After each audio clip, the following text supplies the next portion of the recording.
Bonjour, j'espère que vous allez bien. Cette vidéo sera consacrée pour la comptabilité des sociétés, pour comprendre le fonctionnement et de quoi s'agit-il. Alors la première chose que je peux dire, que l'ensemble des vidéos vont traiter de la constitution de l'entreprise jusqu'à la dissolution de l'entreprise. Autrement dit, avant que je passe aux opérations courantes qu'on trouve dans la comptabilité générale, je dois tout d'abord poser la question: comment cette entreprise est-il là? Comment elle fonctionne? Comment elle s'est créée? Bien sûr, je ne vais pas venir le jour J, j'ai trouvé l'entreprise et là, j'ai commencé à traiter les opérations. Mais bien avant, j'ai déjà élaboré les opérations de la constitution.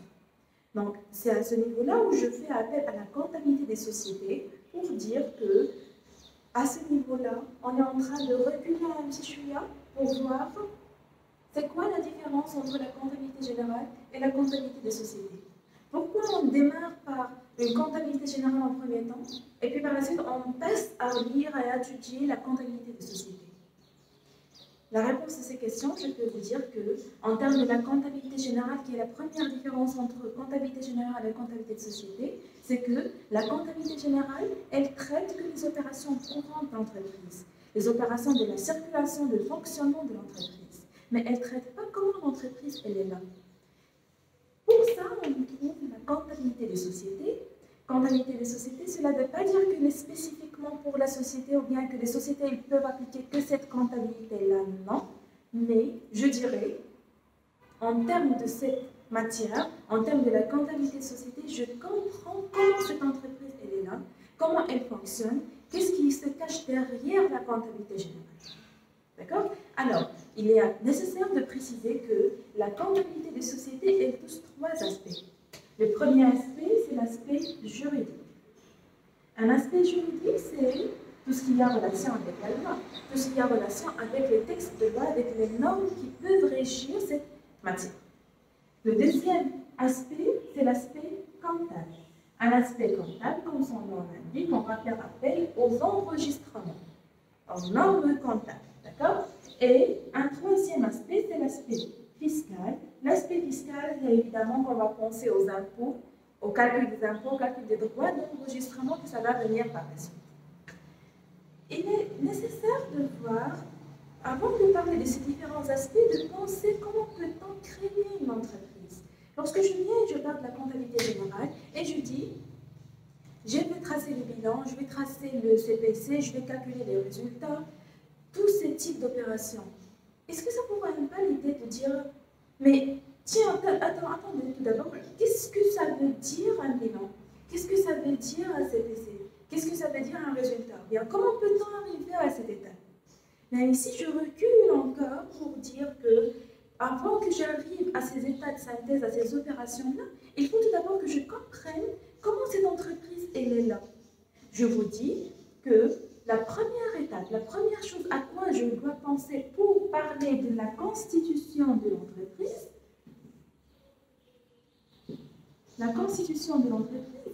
c'est d'avoir l'idée. Si je n'ai pas l'idée de créer une entreprise, évidemment, je ne vais pas arriver à tout ce processus-là.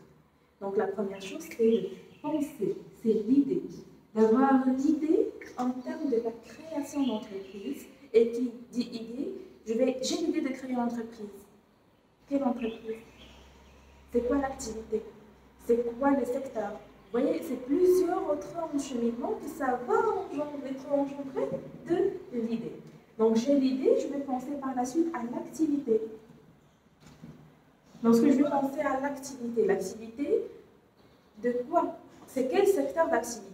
Est-ce que c'est commercial? Est-ce que c'est des négoces? Est-ce que c'est des services? Donc, c'est plusieurs activités qui rentrent là-dedans. Donc, je dois avoir l'idée tout d'abord de création, puis penser qu'est-ce que je veux créer? Je veux atteindre quoi? C'est quoi mon objectif? Qu'est-ce que je peux donner pour cette entreprise? Une fois que j'ai l'idée, j'ai l'activité, je commence à chercher des actionnaires. Est-ce que je peux moi-même fonder cette entreprise et la créer et la mettre en place? Ou bien j'aurais besoin d'aide, ou bien j'aurais besoin d'autres actionnaires qui peuvent rentrer avec moi dans cette entreprise. Donc je passe pour les actionnaires. Les actionnaires, ils sont là. On a l'idée, on sait c'est quoi l'activité, donc on commence à discuter notre capital. Notre capital, Par capital, on fait appel à quoi? Le capital, c'est-à-dire la somme d'argent, pas forcément d'argent, mais qu'est-ce qu'on va apporter pour cette entreprise pour qu'elle puisse marcher? Bien sûr, l'entreprise, elle ne peut pas marcher sans rien, mais on aura besoin du matériel, on aura besoin de l'argent pour la circulation, on aura besoin du local, on aura besoin du savoir-faire, des idées pour le fonctionnement de cette entreprise. Et c'est ce qu'on parle ici, on fait appel au capital, d'accord? C'est-à-dire ces actionnaires-là, chacun d'eux, qu'est-ce qu'il va apporter pour cette entreprise? D'accord?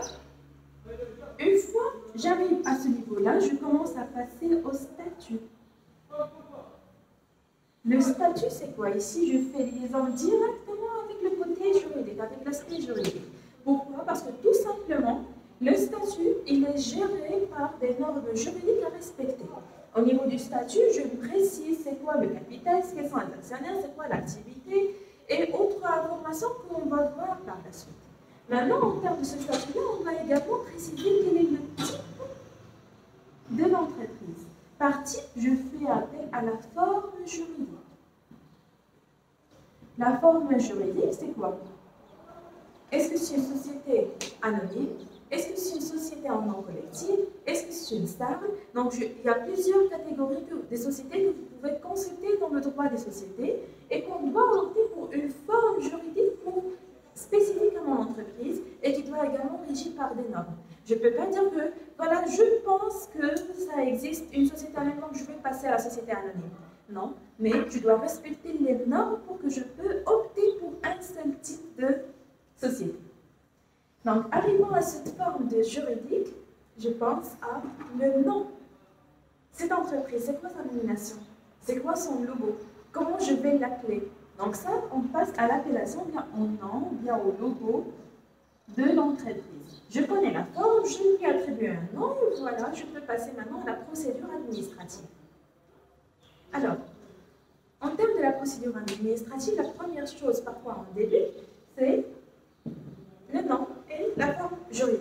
Donc, je passe tout d'abord vers le centre régional d'investissement pour valider, pour savoir tout d'abord les différents types de formes juridiques qui existent. Ils peuvent nous donner un coup de main.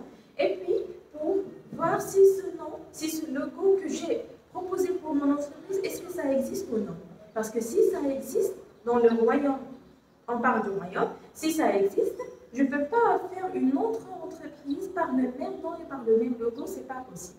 Donc, il vérifie au niveau du centre régional d'investissement, tout d'abord, est-ce que je respecte les normes pour la forme juridique que j'ai choisie, et est-ce que le nom que j'ai choisi, est-ce que ça existe ou non? Si ça n'existe pas, c'est bon, je peux passer.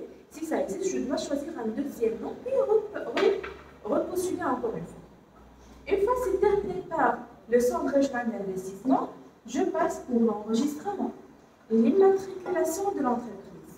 C'est au niveau de tribunal de commerce en termes du registre du commerce. Je dois enregistrer mon entreprise dans le registre de commerce pour avoir l'immatriculation. D'accord? Donc, une fois cette immatriculation, j'en dispose, je peux passer pour ce qu'on appelle la taxe professionnelle. Taxe professionnelle, c'est ce qui a appelé auparavant la patente. D'accord? Donc, je dois passer à payer la patente et la taxe professionnelle pour que je crée mon dossier de suivi administratif en termes de fiscalité. D'accord? C'est en termes de l'aspect fiscal, c'est au niveau de la DGI, la Direction Générale des Impôts, pour que je puisse ici avoir ma taxe professionnelle. Donc, CRI, Tribunal de commerce, DGI, j'ai fait les principaux pôles pour la création. Il reste maintenant une publication en termes de bulletin officiel. Et voilà, je peux dire que l'entreprise, elle existe maintenant. On peut passer pour les opérations courantes de la comptabilité générale. Donc, ce qu'on doit savoir en termes de la constitution, en termes de la création d'entreprise, une fois l'entreprise, elle est créée, elle est là. Donc, c'est bon, on peut dire que voilà, on peut passer pour la comptabilité générale pour le fonctionnement quotidien. Mais ce n'est pas tout ce qui existe dans la constitution. Ça existe d'autres aspects, un autre fonctionnement comptable. On a parlé du côté juridique en termes des statuts de forme juridique, etc. Et on a parlé de la fiscalité en termes de la DGI, en termes de la taxe professionnelle. Mais on a négligé la comptabilité, le côté comptable. Donc, permettez-moi maintenant de passer pour l'aspect comptable de cette constitution de l'entreprise.